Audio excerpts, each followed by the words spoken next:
Hello everyone, my name is Kapai. I'm a longtime Skullgirls player, and this video is sort of going to be a strategy slash guide overview on Robo Fortune and how I play her and how I think people should approach playing her. A couple of people have asked me how I play Robo Fortune, so I kind of want to just make this video so I could get my thoughts out there. Please enjoy. And this is all going to be unedited, so it's probably going to be like an hour. Um, I apologize in advance, but I promise you there's going to be some helpful things in here, whether you're new or whether you're an advanced player looking to get better at Robo Fortune. I guarantee you there's something that you might learn. Maybe you will learn, maybe you won't learn, but I don't know. I just hope this is helpful for some people. And yeah, enjoy. Okay, so I want to start off by like kind of clarifying what I'm trying to do here. So, it's this is like kind of a guide of how to play Robo, but it's more like how I approach strategy, or like general like tips on how to like master Robo. Not so much like an overarching guide on like how to use every single one of her tools, but I will be covering a lot of her more important tools that I feel like aren't used correctly by a lot of intermediate and low level robos. So I think the first thing that I want to talk about for robo like fundamentals, like some of the most important thing that you need to know is like being aware of what your opponent is capable of doing at any given moment of time when you are zoning. And the second most important concept is risk reward. So Robo Fortune as a character, I feel like, is obviously like some sort of like keep away zoner, right? But she's different from the other resident zoner of this game, where like she can't really fill up the speed. She can't really fill up the screen with a bunch of garbage like Peacock can. She is a much slower, and I don't want to say methodical, but it feels a little bit more methodical, because you have to. Peacock does the same thing, but Robo has to really be careful with where she's placing her beams because her zoning tools aren't. I feel like aren't as forgiving as Peacock's, because Peacock's zoning tools are inherently stronger in a lot of different ways. Um, but that doesn't mean Robo is a bad zoner or by any means. She has a lot of her own unique strengths. But yeah, so that's kind of my view on what Robo is. And so is why is knowing what your opponent is doing at any given moment or what they're capable of doing at any given moment is so important to Robo is because it dictates what your opponent is able to do completely dictates what you are able to do when it comes to your zoning, right? So, and I'm going to elaborate that on that a little bit more, but I want to talk about what risk reward is and how I feel like it's not something that a lot of people really think about when it comes to this game. Is that like every action that you do is inherently a commitment, but there are actions out there that you can do that have a guaranteed reward and low risk, if that makes sense. Is that Yeah, are you makes guys sense. familiar with that? So it's like, Yeah. okay, an example of that would be, if I'm playing big band, right, and I'm getting comboed, if I mash SSJ, right, the reward I get is really huge, if it works. But if it doesn't work, I'm gonna get heavy counter hit and die, right?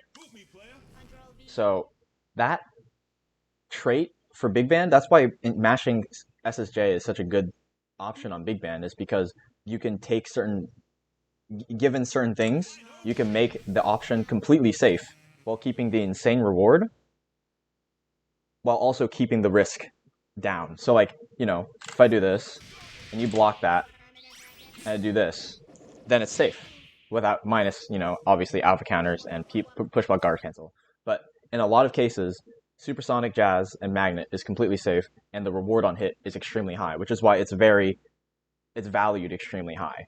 Why it's that option is a lot of players have to keep that in mind because it's such a strong option and there's almost no downside to doing it, right? So for Robo Fortune, I feel like when you're calculating risk reward, you have to think about what your opponent is doing and how risky what your action is. So um like TK beaming at this range is very little risk for against a lot of characters, right? Which is why you'll see when I'm playing and I'm at full screen, I'm TK beaming like almost no tomorrow because there's almost zero risk to me and the reward is decently high, right? Does that Mm. make sense? Yeah, that makes sense. But then the moment I'm like here, I'm not TK beaming like I am to like I am full screen, right? Yeah. Does that make sense? Like, because if I'm doing this here, and then Misfortune does this, right? I'm fucking dead, and then I have to guess for game, right? And that's kind of like one of the most important concepts for Robo, and what I feel like a lot of people don't understand of Robo is because like they'll be here, they'll be like, I gotta fucking, I gotta fill the screen with as much beams as possible. I gotta win as fast as possible, but that's not what you should be thinking about when you're playing Robo. You don't necessarily need to win immediately, even though that feels a little strange because a lot of characters kind of do that where they want to get in as fast as possible and just run their game plan.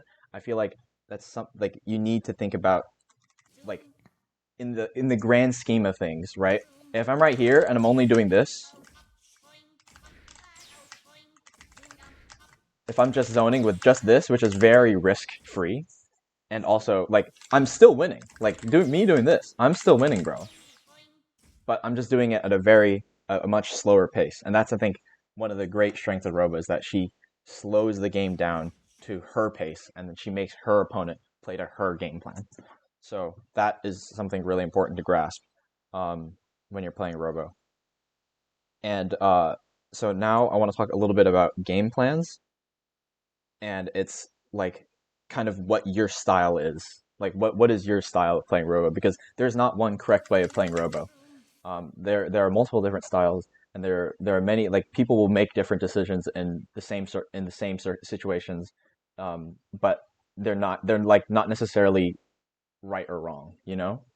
Mm. So I think I'll like go over some like the most basic, not basic, but like the most common strategies for Robo. So like you'll see um, me and PME and other Robo players kind of play a chip play style until the opponent is in combo death range or two touch range, right? So like I'll be like doing this, I'll be like zoning them, and then they get to 50% health, and then I go in and I get a crush light kick, and then they die from the next combo, right? And that's one style of playing Robo. But that style of playing Robo isn't necessarily the best option to do in every situation, you know? It's like, can you think of like I kind of don't want this to just be me talking the whole time, so I'm like probably gonna ask questions and shit. Like, what is there any? Can you think of any situation where it's like you can't really play this patient and you can't wait for your opponent to get into chip range? Can you think of a situation like that? Peacock, she has a million projectiles and she like bombs you. Mm, I agree, but not in every situation against Peacock. All right. In some situations against Peacock, you can that isn't viable. So like in a situation where okay, let's say you're playing Peacock right now, and then I am playing Robo and I'm duo, and you're at 50% health, right? Mm. Yeah. Okay. Then I can play as lame as I want, right? Yeah. So it's not just because it's Peacock I have to go in, or it's just because it's Peacock I have to change my game plan completely. It's like now let's flip the situation, right? I'm playing trio, I'm 50% life Robo, and then they're duo Peacock and they're full life, right? That Gotta changes the kill them. situation completely, right? I have to go in Yeah. now. I can't be the patient one. So that's kind of what I'm trying to get at here. It's like, is it you have to like think about how you have to play to your win con, but also be willing to change that win con, or be able to change the way you approach that win con at any given moment in the game, and that's it's a very hard thing to know in when you're playing because like there's so many different situations in this game that you're not always going to pick the right option. That's fine, you know. That's just kind of how that's just kind of like a result of playing the game, right? So when you're playing Robo and you get in a situation where you lose, I think it's important to evaluate like look back on the situations, like what could I have done better there? Was there any choices that I made that weren't necessary, and were there any choices there that like put me in a risk that like increased my risk without really increasing my reward, right? So like the way I think about it is like, okay, when I'm playing Robo and I get a dash up grab, like, oh sure, that was funny, right? And I get a combo and I get a chance to like reset you, right? But was it really worth the risk of me like, let's say I'm like right here and then I dash up grab all the way there and I get it, like, ooh, big, nice, you got the dash up grab, good job. But was that really worth it when I'm giving up this immensely advantageous position for me for like, let's say I needed like 3+ touches to kill there? Is that really worth it? You know, is that Probably not. probably not, right? Especially if I'm against like a team where they have safe DHCs the whole way. It's like, is that really worth it? Am I really going to risk my entire life, one, on giving up all this screen space, two, like risking getting being wrong on my offense, and then blowing up to a reversal or something, or like it's like even though it might work out, I don't think it's always like you have to be cognizant of like when is like what is a good decision and what in certain situation was a bad decision, right? Even if it works, you can still like a bad decision can still work, but you know is What would what you I'm use trying to the get at. heads for Robo Fortune? That I will get to that. Yeah. I will talk about heads. Don't worry about that. All But right. okay, so Awesome. I'll right now after like I covered like the higher level concepts. They're not really high level concepts, but it's like the more like um conceptual parts of Robo. I'll talk more about like the actual tools. And the first and obviously most important tool that Robo has is her beams. And I think to really understand how to use them, I think you have to really know like what their properties are. You probably already know this, but I'll just go over it just for the sake of the video and all that. So for Robo beams, you have to understand is that they have a decent amount of startup, and they are minus on hit and block. So Ooh. they are never plus. Is basically what I'm trying to say. Actually, well, standing H beam is plus on hit. Okay, but like this is you're never hitting this in a match, right? So for the purpose of zoning, beams are pretty much always minus, and you are never plus. You never have frame advantage afterwards. So what this means for Robo is that there are almost always exploitable gaps in even the tightest TK beam loops, and you can't mindlessly spam your beam, so you can't just like do this the whole game. Like if you go into quick match and you do this, you're gonna get blown up for it eventually, right? Because every character has specific tools on how to deal with it, and every character, and if obviously if who you're playing is good at the game, they're gonna be able to navigate this without much problem, right? So the two things that I always think about when I'm zoning as Robo is when is it legal for me to shoot a beam, and like how can I make my beam safe, right? So this is like what makes it legal to beam. I think is a pretty easy question, right? It's like, do you think this is a legal? Do you think this is a legal position for me to TK beam here? No. No, right? But is this legal? Probably. Probably, right? But then let's say you're playing this character. Is this a legal position for me to be TK? Let's say like right here. Is this legal for me to do? No, it's not, No. right? Because you have the bar. But let's say Annie Yeah. has no bar. Is this legal now? It is. It Yeah. would be from this range, like around here.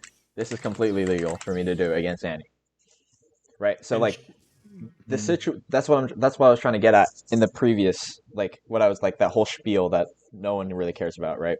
Is like the legality of this beam depends all on what your opponent is capable of doing, right?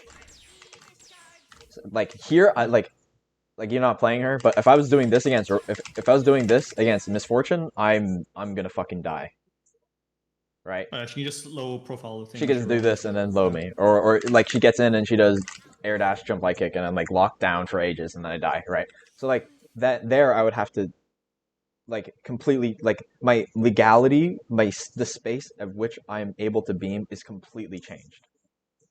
You know, does Mm. that make sense? So like I'm not going to give you all the answers in this guide. Where it's like where like the exact screen positions you can or can't beam because that's not really an answerable question. because there's so many different situations and so many different like areas to cover. Like it's not possible for me to do that for you. But like just if you're getting blown, if your robo zoning feels like it sucks, you're probably making a mistake in this area where you're shooting beams in an illegal position, and you just have to play farther or adapt your game plan in a different way so that you get those. So you in those situations where you are illegal to be. Okay, good. Does Yeah. that work? Okay, nice. Okay, and then I'm going to talk a little bit about space and why that's super important. And I feel like this isn't talked about a little bit. Maybe it is, maybe it isn't. I'm kind of disconnected from the Skull Rules community nowadays, so I'm not sure. But the concept of space is I feel like super important for Robo and honestly every character, right? But like from this position, I'm like there's so many options I can do, right? That approaching Robo at this stage right here is kind of scary, right? Am I gonna go in? Like, could I go in? I can do this. I can back up. I can TK beam. I have so many options, right? But then the moment it's like here, wait, don't hit me. Sorry. Now what? Right? Now what am I gonna do? My options are so limited because I have no more space. Hmm. Yeah. Like You helicopter out. I can helicopter out, but that limits like now like Robo doesn't want to stay in this corner forever. The opponent now has a guaranteed options. Like he is going to try and fight out of this corner eventually. And that like idea in their brain makes it like just knowing that Robo has to get out eventually is super bad for the Robo player, obviously, because now they're forced to choose between dash under or this, right? So now the opponent has a guaranteed way of knowing she's either going to be there or there. Versus here, you have no idea where I'm going to be, right? Does that make sense at all? Does that make sense at all? Yeah. All right, cool. And I think another mistake some people make is that they give their opponent too much space, right? So let's say we're against Bayo, right? And I want to zone Beowulf. I want to chip him out, right? And let's say he has no bar, just to not make things complicated, right? The safest position for Robo when it comes to just beaming Bayo down, you would think is full screen, right? You would Yeah. think that, right? But I actually disagree because if I'm full screen, that means the only thing I can hit Beowulf with is a beam. That's the only thing I can threaten. And the reward for me on hit for hitting a beam, mind you, this is duo versus trio, so I'm going to do more damage. Look how much damage I do. How many beams is it going to take me to kill you if I hit these? It's going to take 20 plus beams, and that's a long time, right? And now block this beam. That's even less. That's even less damage. So I need to hit you with so many more beams to kill you if you're blocking at all, right? So the risk that Bayo is taking to approach me is very low because beams are not that threatening in the present moment.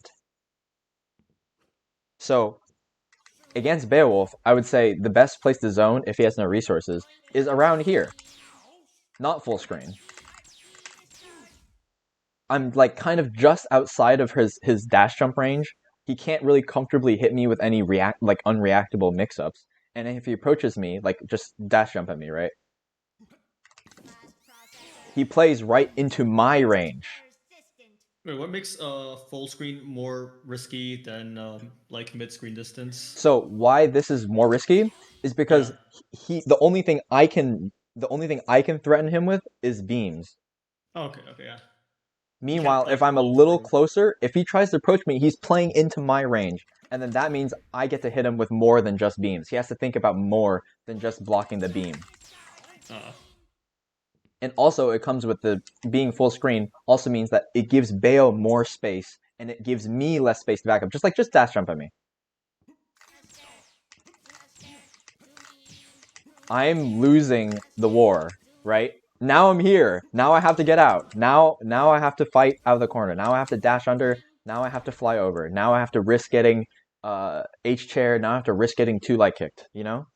Does that make Is there sense? like any situation where full screen would be advantageous, or is mid Oh screen yeah. like, So okay, let's say Bayo has 5 bar, all right, right? Just arm me. Just try to arm. was that? Oh no, Core fuck. circle forward crutch. Jump. Oh, course forward. Punches. Yeah. See. Oh wait. All right, nice. Meanwhile, if I'm right here, wait. Sorry, man. If I'm like right here, see. Now it Yeah. wins. So you'd have to play around that, right? But obviously, Bayo's not going to reaction arm you every single time, and Bayo is most likely going to have meter, because Yeah. it's like you have to play around the fact that he has meter, and you have to like kind of dance in and outside of full screen like non arm range and like mid screen you can arm me range, just to put more mental stack on that Bayo player. Because when he's looking for the beam animation, he's not so much looking out for this. He's not so much looking out for this. You gotta overwhelm your opponent with your options, right? With all the things that you can do, because you can't realistically react to everything, and that's why space is so important. Is because the moment I'm here, there's less things for him to react to. Ah. Oh, sorry. Okay. Um.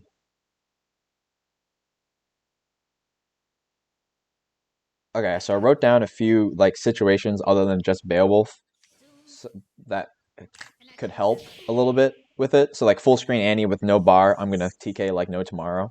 But then once I'm like right here, then I have to be a little slower. I have to start committing to only one beam at a time. So I have my double jump. I have to start using my back dash to create more space. I have to start using my jump heavy punch a little bit more. I have to start being a little bit more reactive to what she's doing and all that.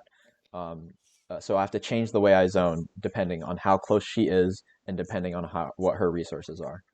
I feel like I'm beating a dead horse at this point, so I think I can move on. Unless you guys are confused at all. I don't think you're confused though, because this is like pretty simple to grasp. You guys are good players. Yeah. Can I move on? All right, cool. Yeah, move on. All right, so next thing I want to talk about is reactive zoning, and I think this is a common mistake for a lot of Robo players where they tend to preemptively zone, if you guys know what that is. So it's like I'm guessing you're going to be in the air, so I'm going to do this all the time, right? And that is obviously a big part about Robo, where it's like you're not guaranteed to hit a beam all the time. Part of it is guesswork and reads and like what the opponent is doing. But against some characters and in some situations, you can play very, very reactively to guarantee beams hitting, to guarantee that reward for little risk, right? Going back to that risk reward concept I talked about before. So go back to Beowulf for a second, right? One thing that I do a lot that I think that a lot of good Robo players do is, can you super jump forward for me and block? Yeah,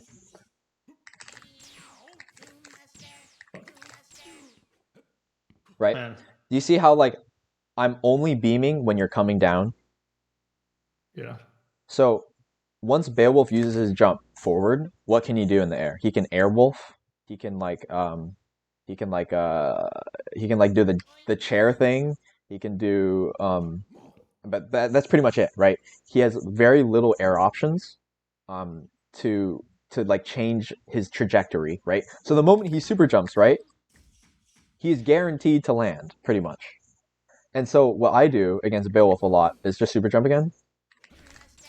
Is I beam on his reaction to the super jump. I see it, and then I see him coming down, and then I place a beam right where he's going to be. Right, and I think this is very important because if you're solely relying on guesswork, you're gonna die eventually. When you could be playing a lot more reactively and get like reward for for your beams. So that's something that you want to try and do a lot more. Where it's like when characters have use all the resources. So let's say Robo Fortune does. After I do that, what can I do in the air? I can do pretty much nothing to stall my air momentum, except for like that, I guess, or like jump heavy kick again. But if they do that, they outplay me. I don't know, right? But I'm pretty much going to land after this. So when I'm playing the mirror and I see him do that, I wait for them. I dash block. I avoid the L beam. I wait for them to land, and I do this. Oh. And that's a reason why I'm. Oh, not the only reason why, but I feel like I'm again in the Robo. I've almost never lost a Robo a point match because I use this effectively, and also because I'm doing ratio and carried. But we're gonna leave out that last part. But Hmm. So that's something you should try to do a lot, and I think it's especially helpful in this matchup too, because if you do Annie's air dash real quick, it's pretty mid, right? It's slow as fuck, and you can actually comfortably react to it, right? So like I'm gonna jump like this, right, and just like air dash whenever you want, you know. Oh well, it's like so like from not from this range, but like kind of around there, just like at any point in time, just do dash air dash, right? Don't dash at me. Don't dash at me. Don't dash at me. Don't dash at me Alright. first. Just air dash from there. Oh, I missed. Kind of like that, right? See, I'm reacting to your air dash and I'm beaming where you're gonna be. So that's what reactive zoning, and I think you should try to implement it in your game plan. Hmm. You probably already do it a little bit unconsciously, but I think it's important to like have awareness to it and then start implementing it against more characters and stuff too. All right. So another thing about one last thing about beams with Robo Fortune is you have to understand what your beams make your opponent do, and exploit their movement, and predict what they're going to do in response to this, right? And Robo has a bunch of tools to kind of deal with this, right? So like, what do you think are like the what are the common ways about dealing with Robo Fortune TK Beam, right? What do you think? Uh, Low profiling Low it, profiling, or like that's one. block dashing. Dash blocking, yep. Yeah. So yeah, those are really good options, right? And how do you beat those options then? What do you think? Uh, Overheads and because like if you're dash blocking, you can probably overhead them, right? Yep, Uh, yeah, that is that I what's could. Yep, that's one of them. what's the other thing I said? Besides dash blocking, You did low profiling. yeah, low profiling. You just do button Okay. or sweep or Yeah. something. Yeah. So like you have to think about like what they're doing and exploit that to the max, right? So another thing that people do obviously is jumping, right? Super jumping, air dashing, supers. So you want to be able to use your tools to beat these things, and I'll talk a bit more about that when I go over the more specific things, right? So I'll wrap things up. I'll go over the four or five like main tools that Robo I use on Robo to kind of to fight back and apply the concepts of risk reward and all that. So the first one is jump heavy punch. Jump heavy punch is Robo's main tool of backing up effectively. You can kind of think of it like Peacock jump heavy kick, because it puts a diagonal wall in front of you that your opponent can't pass through effectively, and it's really hard. This is fucking hard as shit to punish, when it's used correctly at the right spacing. So just like literally just doing this is very non-committal. It's hard to punish, and it sets up a very good angle for doing this. Is the JHP riskless, or is there No, like there's is it risk. punishable? There is risk. So there are certain supers that can hit Robo on startup here.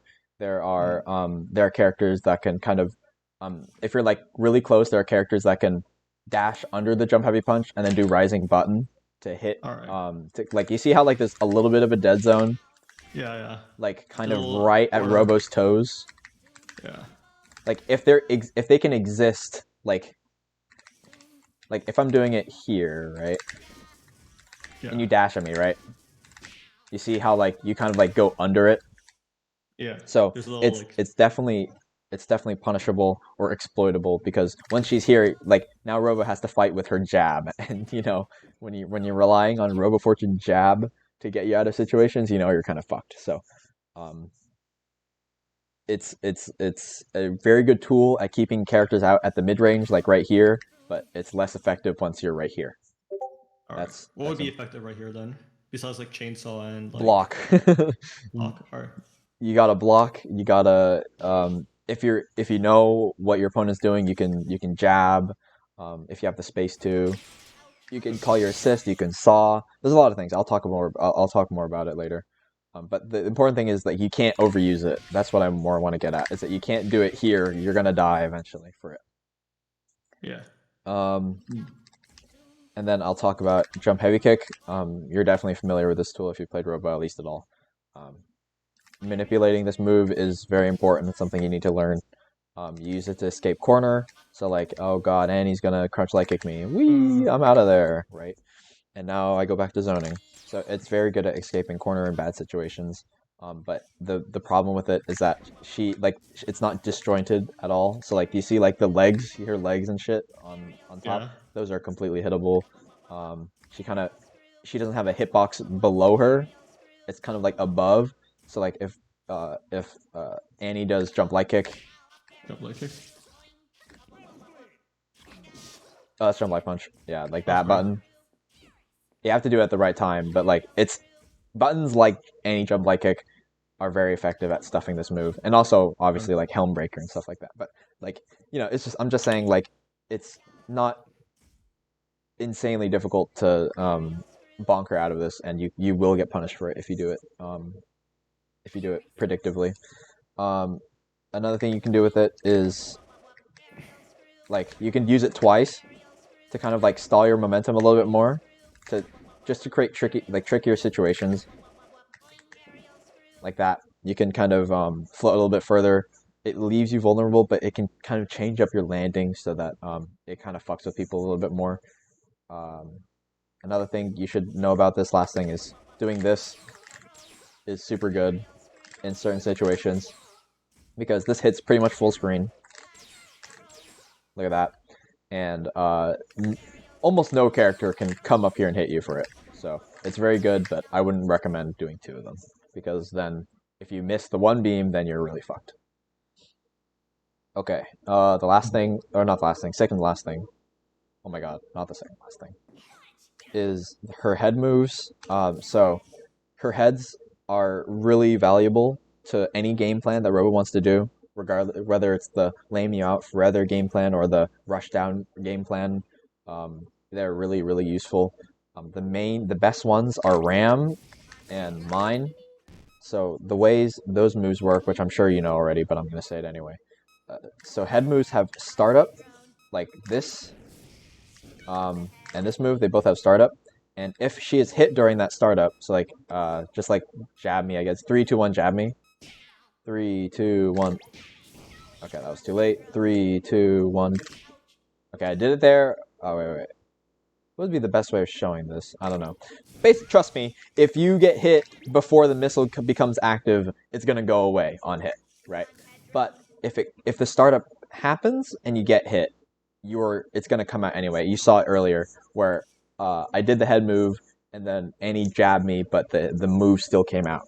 So um, then after the startup happens, the head does not go away on hit, and you need to abuse the shit out of this because it is really fucking stupid.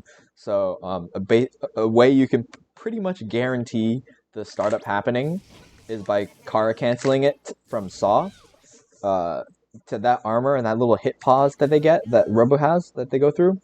Kind of pretty much guarantees this coming off. And now you have an unfuckwithable projectile that is coming your way, and the Robo can combo off of. Like this is a combo. See, that's a confirm. And then obviously this is a confirm. Right?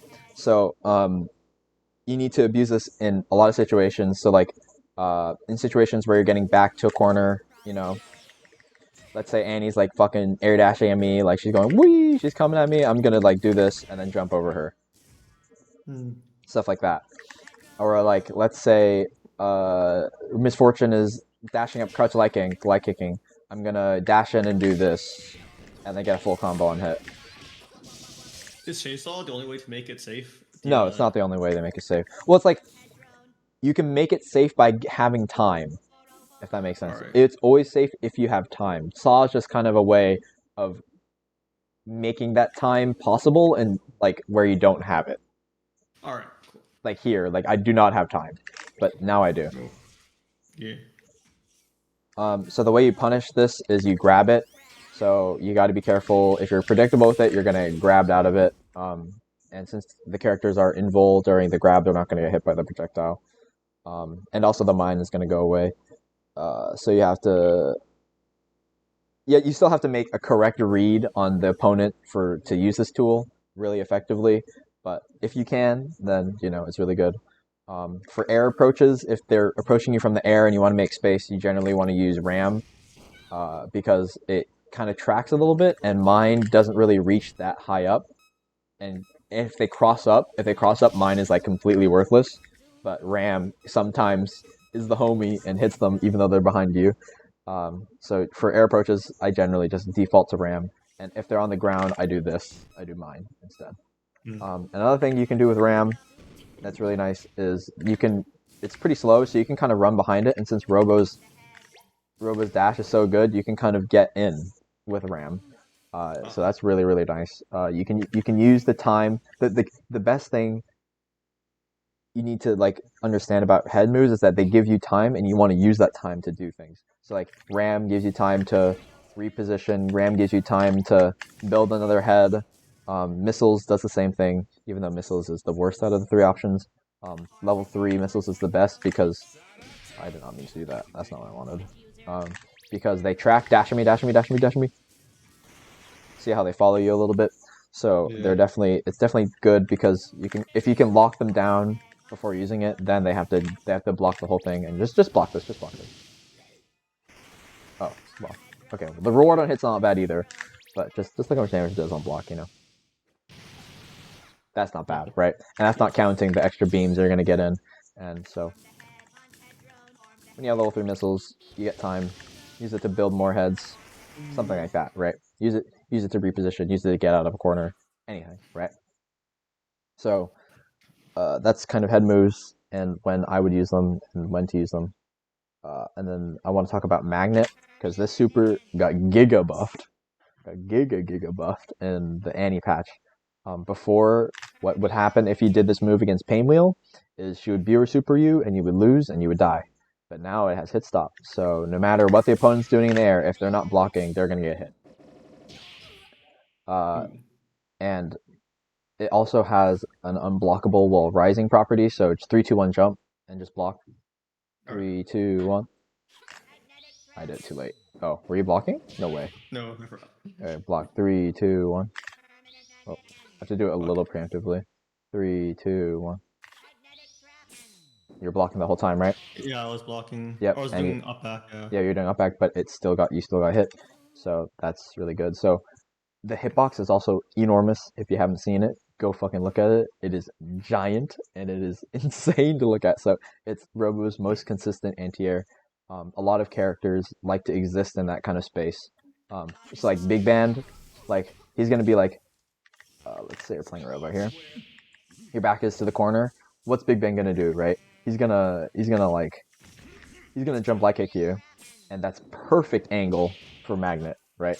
So against certain characters, Magnet is really, really, really, really nice. So like Big Band, Eliza, Painwheel, any character that kind of wants to exist, like right here, Can it it's punish really, really instant air good. dash characters? Yes, it can, but Ooh. it's you can't really do it on reaction because if Yeah. it's an air dash character, if the air dash character is already in front of you, it's kind of like hard. But like if Eliza's like doing air dash from here and you dash up and you react to their jump heavy punch or something, you magnet on reaction, you get some damage. But the way what makes this really good is if you have a DHC that lets you combo afterwards. My team doesn't have that unless I'm in the corner. But like this on hit is like, bro, this is insane value.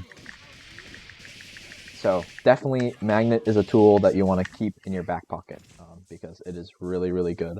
Obviously, I wouldn't recommend doing this like round start or some shit, unless you need to, of course, obviously. But it's like the reward you get without resources to DHC afterwards is not that worth it. So I would like advise against doing it because the risk is you lose a bar and you die, and the reward is you get like 1/16 of their health, which is in red health too, by the way. So it's like don't use it all the time. And I want to Hmm. talk about Crouch Light Punch because not bad Robo players, but new and intermediate Robo players don't use this button at all because it requires good timing and spacing. But if you train how to use it now, you're going to be so much better at using it later. So I definitely recommend trying to use this more because some characters would fucking kill Liam HVS to have an anti-air button on a light, especially one that can be staggered and one that can be hit confirmed super easily. So the way you kind of use this is it's really good at stuffing certain jump ins, not every single one. So like um, you're not gonna stuff Painwheel spaced jump medium punch, right? You're not gonna crouch light punch that shit. But like you're definitely you're gonna crouch light punch this, right? How many times has this happened to you as like how many times has a Robo done this and then landed on you with jump medium punch? How many times has it happened? Fucking a million times. So like this is really good for those types of situations. Um, the way I recommend you use it is you tap crouch light punch and then buffer crouch stand medium kick. So like just tap crouch light punch and then uh, tap stand medium kick. So I'm doing that right now, but you see the stand medium kick's not coming out. That's because the stand medium kick only comes out if I hit or on Oh, block. okay. So like, let's say you're jumping at me, right? And I do this. Oh, sorry. I fucking suck. I do this, and I think you're jumping at me, but you didn't. It's like, oh shit. Well, now all I did is just whiff a light button in your face, and it's Hmm. not the easiest thing in the world to react and punish that. But if you did actually jump in on me, I'm gonna get this and confirm. I'm gonna react to the stand medium kick, and I'm gonna react to and hit my heavy launcher afterwards. Oh. So that's definitely really good to do. You can also just do this and react to the crouch light punch hitting, but this isn't as recommended because in certain situations, the crouch light punch is gonna like shift their hurt box in a weird way, and your stand medium kick is gonna whiff, and you're gonna be so sad because you had the anti-air correct, but you weren't confident, so you're not gonna get it. So I would definitely recommend doing the crouch light punch stand medium kick buffer thing instead because it is way more consistent and the risk is very low. Um, the reason why you use this button instead of stand medium punch is because stand medium punch can whiff in certain situations, and stand medium kick's hitbox is really vertical and kind of pulls them down, so it just leads to really easy confirms. So that's why I use that. And then the last thing I want to talk about is her dangers. L danger is really fucking stupid, honestly. Um, Even though you die if it's on block, this move is really good in like leapfrog scrambles if you know what I'm talking about. You kind of Hmm. know what I'm talking about. It's like, oh shit, Eliza is like fucking doing this at me, man, or Big Man's like fucking twerking on me, doing this shit. Um, L Danger is gonna Shrek fucking Big Band or Eliza for doing that shit. So just doing this or like that is really good in scrambles because this lets the Saw come out or this lets the Elden come out and you get a combo on hit. I suck. Okay, maybe not in the corner, but like right here. If I go like wee, if I get my super, hello, then I get my full combo. Leads into big damage, leads into resets, all that kind of stuff. So yeah, that's how you kind of use danger. Use it. It's really good into characters that have like non-disjointed buttons.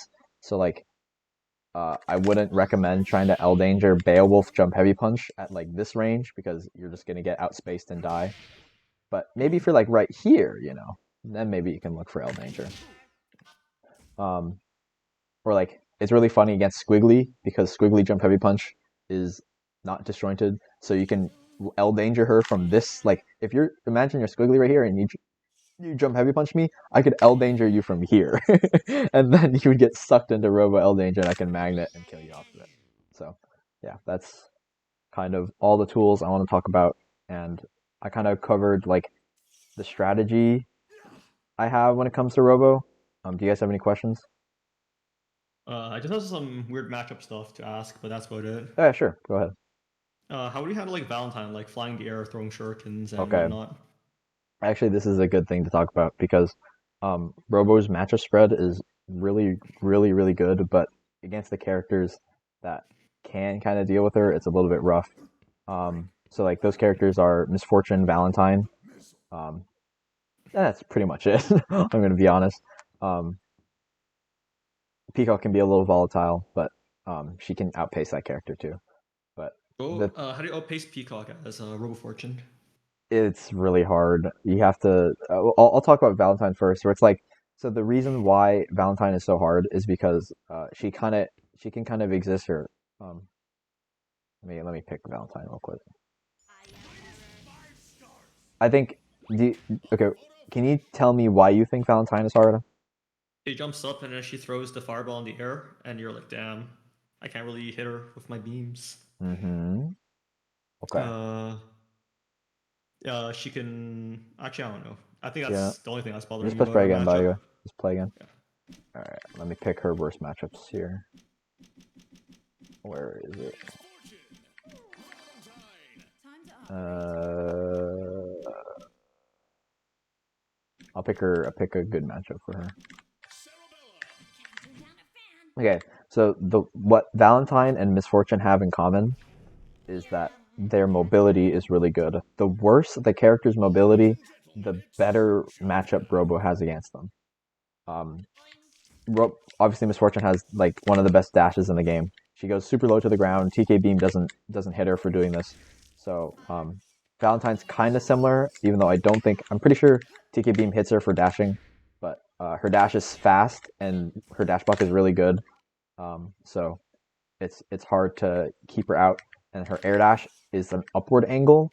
And if she gets this air dash off and you do a normal TK beam, you're not hitting her. So you have to like zone a little bit differently against Valentine because you have to wait for her to do this and then like kind of like try to hit her. But if you fuck up and she like maybe fast falls or maybe she like double jumps instead, so like she has so many different air options and ways to mix up her movement, it's hard to accurately pin down Valentine. That's why the matchup is bad. Because Okay. if she does this, you can't really react to super jump forward, right? So it's like it's hard to react, so you have to rely on preemptive zoning Or bypass or super. or bypass super. It's like she has so many different movement options that it's hard for a robot to react, so you have to start preemptively zoning her. And the more preemptive you are, the worse your zoning is going to be, obviously, because you're going to guess wrong sometimes. Mm. So the way you kind of deal with it is the same way you kind of deal with any bad matchup as a robot, is you have to slow down. You have to start using more jump heavy punch spacing. You have to start looking more for opportunities to hit Valentine rather than to zone her out, because you're realistically not going to be able to zone her out for for 3 minutes straight. So you have to start looking for angles to hit her. Um, and the same thing applies for Misfortune, right? You have to find angles to hit her. Meanwhile, Bella, right? You don't have to go in at all. She has to come to you. She's so fucking slow and fat that you don't really have to care anything about that. So you can start doing more reactive zoning instead. So I think that's something I missed to cover, is like how to deal with bad matchups and how to deal with good matchups. It's like the better your matchup is, the less you have to risk. Uh, The worse the matchup is, the more you have to risk, because you're not gonna doing the riskless options don't give you as much reward and give the opponent more time to hit you. Does that make sense? yeah, yeah, makes sense. Okay, cool. Any other Wait, so questions? is Philia Oh, like an even matchup for Fortune, or is there like some deck I so don't know? the thing about Philia is that her air options are also like her air options are like okay, they're like whatever. Um, They have she's a big hitbox, but she's really fast, is what makes that matchup feel a little bit more volatile. Um, like she has a great dash. She's a great dash. She has ringlet, so you can't really. It's hard to TK beam her from a medium range, because if she does this, she's gonna low profile your TK beam, and then hit you, and then confirm to Gregor and start mixing you. Um, and then she has hairball, which if you're not prepared for, this is why the space thing is so important, right? If Philia is full screen, she can safely airball at you without like causing too much risk for her. Wait, what the fuck? Is it backwards? There it is, right? She can do this without much risk, right? So that's why like when I zone Philia, I never zone her from completely full screen. Does that make sense? Okay, yeah. I always zone her from like right like around no stop moving like right I swear. here ish, right? Because if she hairballs, guess what? Just dash under on reaction to hairball. Mm. Okay. Look at that. Now I have Yeah. all the space in the world again. But then again, that gives Philia time to do this. Or sorry, this. Is it forward? It is forward. She can do like that to kind of catch me off guard. So like I try to play like right there, not full screen. And the nice thing about Philia is that she's not hard to land cancel. So you can use land cancel jab to kind of stop her from doing this. Or what is it? What's That. a land castle job? The I don't think I'm not going to go into the specifics of what lane canceling are. Just know it's a very important defensive mechanic. I'll link you a guide later, after this. But knowing how to do that's important. Saw is really good in this matchup because you can do Saw mine, and Philly is going to get cooked for it, or Saw ram and confirm. Uh, and she only has one jump. Yeah, and she only has one jump. So if she does this, right, just L beam me when I land. L beam, not M beam. Okay. Right? So now Okay. that's literally guaranteed reward for very little risk. But obviously, if she does this and then air dashes, right, you're gonna get cooked. So you can't really do it super well. You can also reactively zone Philia with H beam when she does this. It's like you can kind of jump like right here and then wait for her to do this, and on reaction to that animation, you do H beam, and that's really good. Oh, another thing to point about beams. Okay, so on block, so just beam do L beam, right? Do you see how little? Do you see how like how little I move back? Look how Yeah. how little I move back. Do it again. Okay, now I'm gonna block it. Now look, I barely move. Right now I'm gonna jump and then now hit me. I got pushed all the way back there. See that shit? Look how far I moved. So the reward of hitting an air beam on Philia is super high because you push her all the way back to full screen and she has to fight for that space again. Oh. So that's why reactive H beaming her in like when she does this is really really good. Hmm. Okay. Okay. Anything else? Uh, no, that's it for me. What Nice. about install, Cat Pie? Install. Okay. So install is really fucking broken. But so there's this thing I have that prevents me from using it. It's called being lazy as fuck. So I don't know how to use it. um, my only tip for I forgot about the sweaty TK beam trick. I'll talk about that too. So the way install works for me, at least when I use it, is I only use it in a situation where I need like to mash and like get out of a mix up because it's completely invul and I get to block.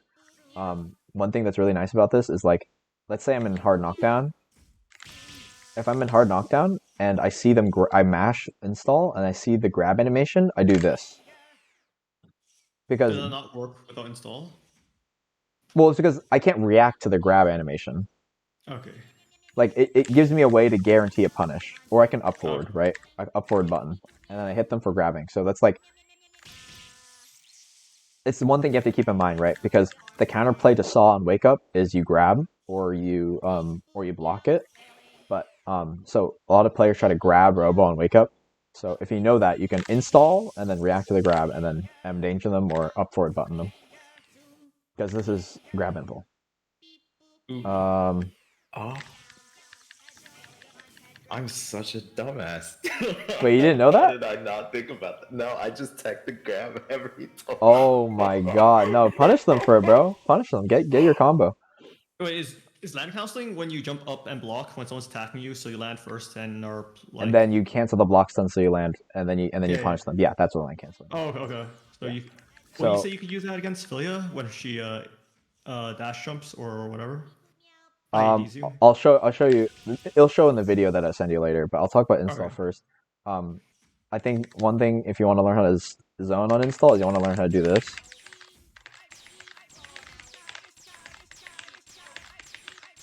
So what that is that's TK M beam, air dash back, TK M beam. So you can get way faster than normal TK zoning.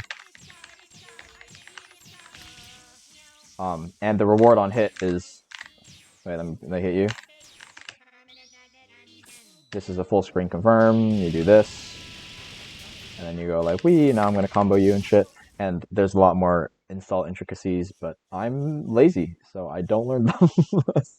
You're gonna have to talk to like Oddberry or Pen or Graham Sandwich to learn more about the more specifics of install. I'm a very my playstyle is very risk free. I try to take things that I only pretty much only do the riskless options, and I try to stay safe because I have so much more health than most of my opponents. I can afford to do that. Okay, yeah, is that everything? Or do you have you have more questions? Spicy, got anything? Not really. Gotta do a VOD review one of these days. Oh yeah, sure. Yeah, one of these days for sure. Oh yeah, how do you handle the Peacock? You said it was like very 50-50 Oh or god, something. okay. So like, Oh god, okay. oh no. How do I even show this? Oh yeah, you just play again, play again. Oh, sorry. Mhm.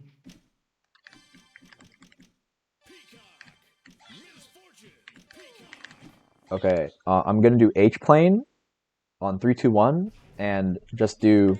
All right, let me talk about what H plane does first of all. All right, let me see if I remember how to play Peacock.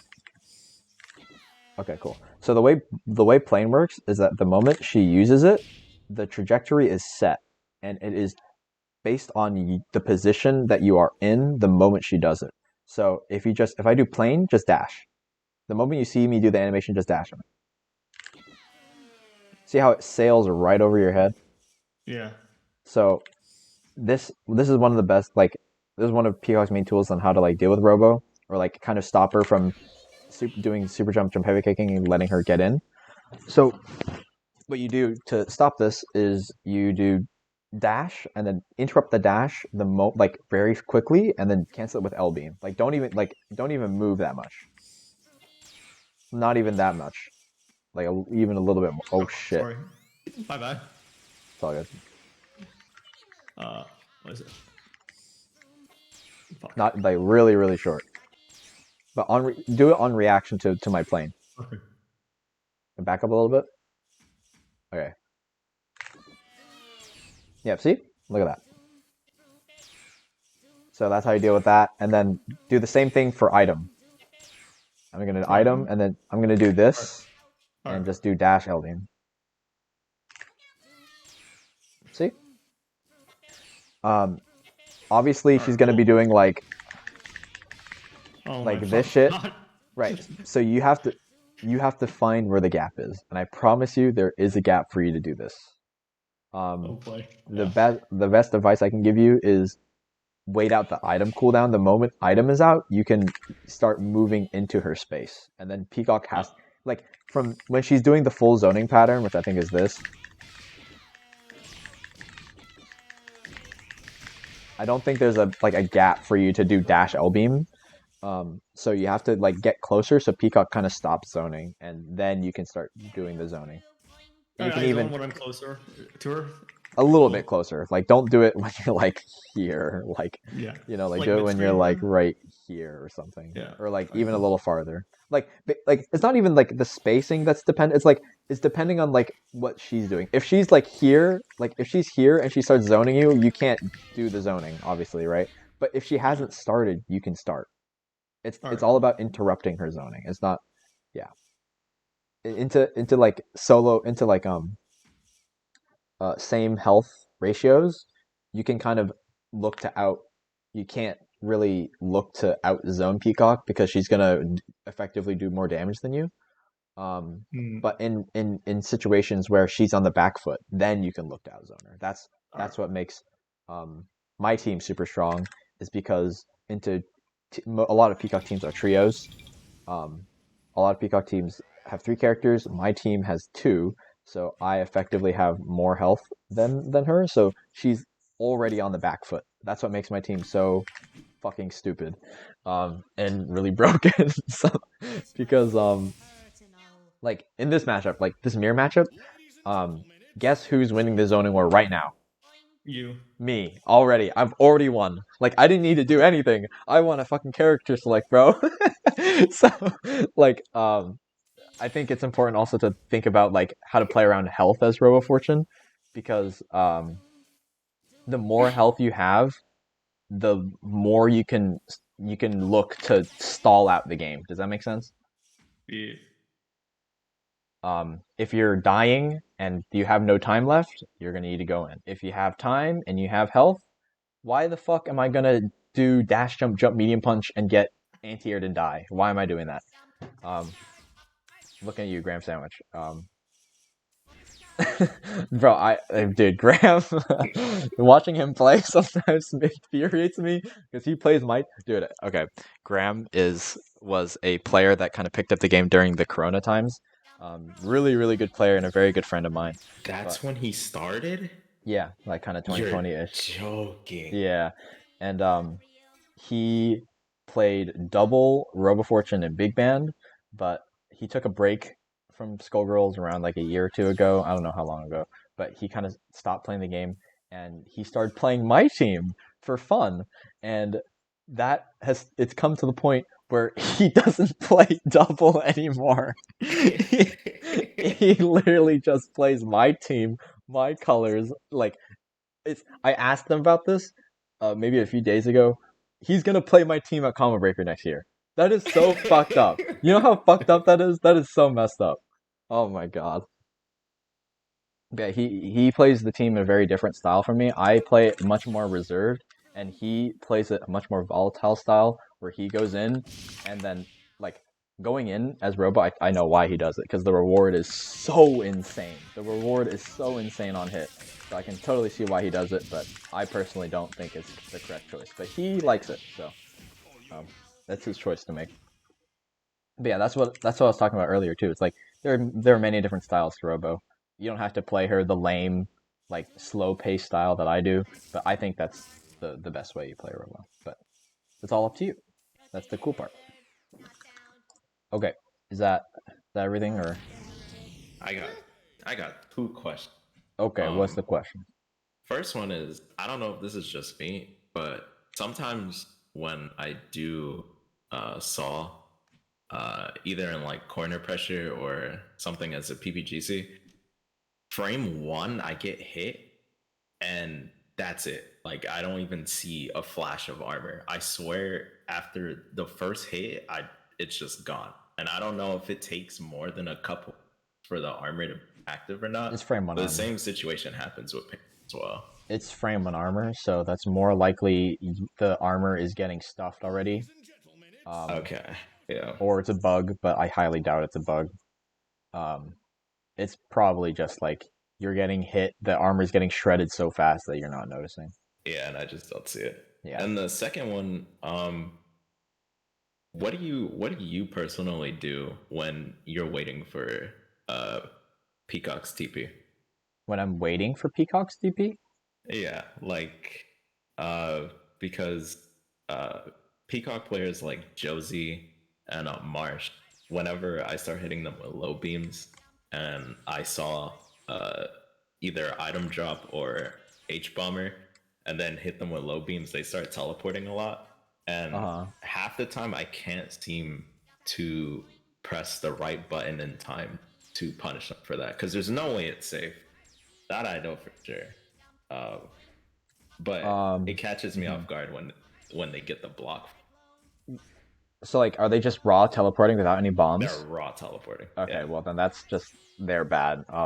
What you can do against what you can do against that is I take the lowest risk option always. So let's say Quoog is playing Peacock right now and he just teleported behind me. When I see that, I just jump away from him and I do that. Um, Nice. I get a little bit of space, and then Peacock can't start her zoning immediately because she's blocking the beam, and then now I can interrupt it with my own beam. Hmm. So it's like that's the lowest risk thing you can do. One thing that I've been meaning to try is I've been meaning to do this, like I whiffing cannot see, by jabs. the way. Oh, right, my bad. I'm fucking stupid. What I've been meaning to do is start buffering jabs. So I do jab jab, and then if I don't see them teleport, then I beam. If they teleport, I hit confirm. I'll autocorrect, and then I'll hit confirm to my medium. I gotta try that. So That sounds kind of funny. yeah, so that's what I'm meaning to try. I have not played against a Peacock that raw teleports like that. Like, okay, that's not a good decision. So I mean, they I've probably do it because I'm not punishing it. yeah, Uh, so you can so also like just wait for it. Like if you know they're gonna do it, you can just crouch there and just on reaction jab it once they do it. But that does put a little bit of a mental stack on you, doesn't it? a little bit, yeah. Yeah. So like Just a little bit. yeah. So um, if they're teleporting, they're not zoning you. That's the good part. So it's a dub for you. That is true. That's why I kind of choose to not interact with it. So I just kind of jump away. But you can choose to interact with it with all you want. I just don't like staying in front of Peacock because then I get embang, Lennied, and die. So yeah, that's kind of how I deal with Peacock teleport. You deal with the kind of Peacock bullshit the same way you deal with everything. You just have to keep it in mind, and then if they're going for it a lot, or if you're predicting it, then you can hard call it out. So you can like do that jab trick that I was mentioning earlier. If big band's embrassing you all the time, sweep them every once in a while. Stuff like that. Like Except after here, Big Ben. I will not. it's like You jump so I many fucking times. I don't brass. See, I even on Big Ben, I take the path of least resistance. I always take the Yeah, riskless you option. just jump light punch or light kick. I Jump think light it kick, is. yeah, because That it's hard to punish. It's hard to punish, and I have so much health as a duo. I can afford to play slow. So you can see like why I spent. I don't know like if you guys like me talking about like all that stuff about like health and like time and like risk reward and stuff. You can apply to every character that you play. Um, it's not just Robo Fortune. It's just a concept on Robo Fortune that I think should be applied more. It's like if you have specific questions on like how Robo deals with X option, if you listened, you definitely listened. But like if you use the ideas that I talked about earlier, you should be able to figure out a solution. yeah. Mm. So like if you have questions, obviously feel free to ask. But you can I tried to like format this kind of explanation to help you like understand the basic concepts so that you can figure out the answer yourself too. But hopefully I did that, and hopefully I didn't sound like a fucking pretentious rambling moron. So It yeah, made sense to me. nice. Because Yeah. my intermediate lobby game not look so pretty when it came to zoning. I'll say that much. Really? It looked fine to guys me. were I don't yelling remember. at me, and I was like, "Ugh." Wait, Yeah, was I yelling at you? No, it was definitely Josie that was yelling at me, not me. Yeah, Josie in that lobby was so fucking funny. Bro was yapping. I couldn't focus in the middle of the game Me because I was too. laughing. Oh god. Anyway, love you, Josie. By the way, if you're watching, I'm going to end it here. If you guys have no more questions. Awesome. All right, cool. I'm gonna go record like a brief little intro for this, and I'm gonna upload it to YouTube. This is gonna be an hour long. I'm so sorry for anyone who's watching this. You can edit this, I'm sure. I'm not going to. I don't want to put any effort into it. Damn. It's like, I forgot to talk about this during the kind of session, but I mentioned a TK beam trick that I forgot to talk about. I just want to talk about it a little bit here. So when you do a normal TK beam input, it's quarter circle forward, up here. I messed it up there, but you see how when I do this, I'm kind of moving forward. And if you pay closer attention, you'll notice that you hear the super jump sound before the beam happens, so you hear it here. You can kind of hear it. So this means that your TK beams will not be as close to the ground as they could because you're super jumping, and you're also moving forward with each beam because you're pressing forward.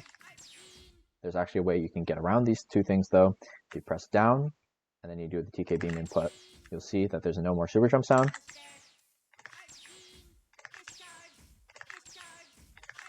And they're also going to be lower to the ground that way.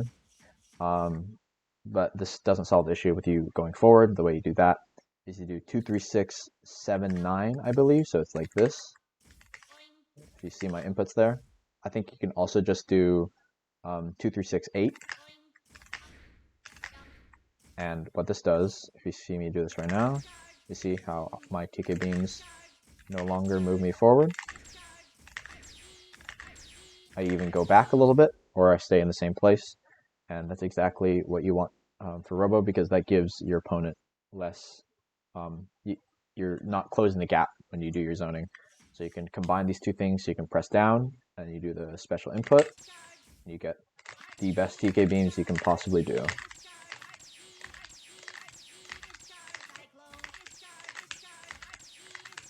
Yeah, this trick isn't necessarily like you don't need to do it, but if you have the hands and honestly the controller to do it, I think it's not a bad thing to learn. They're not that hard for someone who's playing on like Mixbox or a Hitbox, but I'm sure you guys can figure it out on like stick and pad and all that. Some of y'all are crazy at the game, so I'm sure you'll be okay. But yeah, that's the TK beam trick I was talking about earlier. Just wanted to add this in there just in case someone was curious.